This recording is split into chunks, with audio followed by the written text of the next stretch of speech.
Thank you for choosing the new CX-30.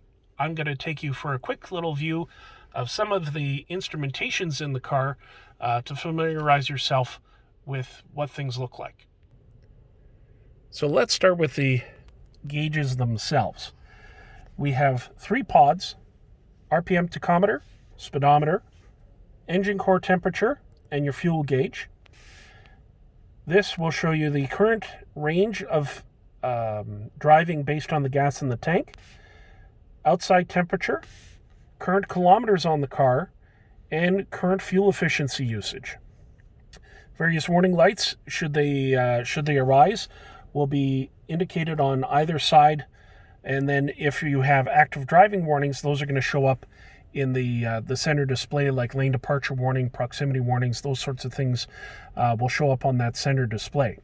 So let's take a quick look at the centerpiece. Right now it's showing the analog gauges, which you can change those between miles per hour or kilometers, depending on where you're traveling.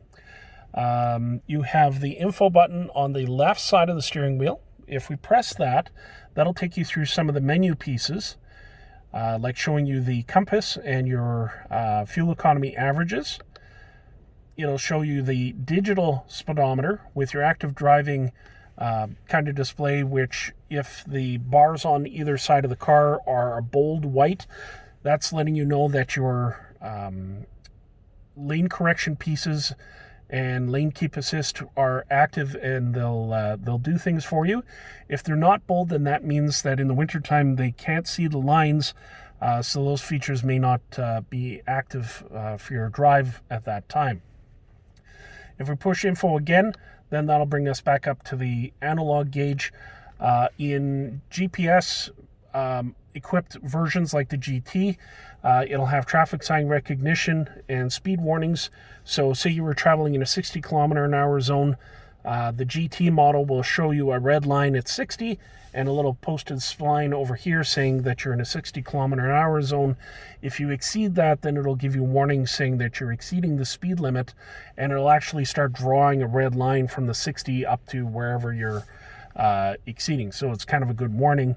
But a lot of people may, just go into the digital one, so it'll just show you the big number, and then that way you always kind of know what's going on. With your kilometers, this is the current kilometers on the car. Over on the left side, you have a trip counter, so that'll show you trip A and trip B when you press it. If you press and hold the button, then that of course will reset it. These ones have already been reset, and then you can go back to your actual kilometers. On the left side, we have our turn signals and our headlight controls. The vehicle actually defaults to automatic on the headlight controls, which is great because that way you're never driving around at night without your headlights on.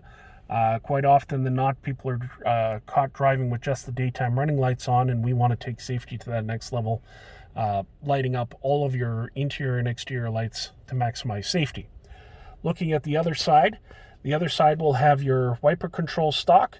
If you bring the stock down by 1 notch, that activates your automatic wiper settings, which you can adjust between rain sensing or timer intermittent based. This ring here will adjust the timer or sensitivity of the wipers. Pulling the stock towards you will mist the front window.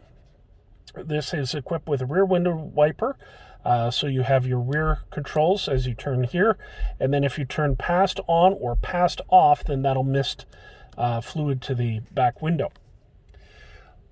The right side of the steering wheel will have your cruise control settings.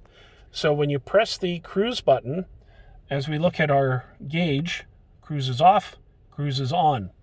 You'll notice that it'll have a little car with a speedometer next to it, and that will actually show you the actual kilometers that you're locked in at.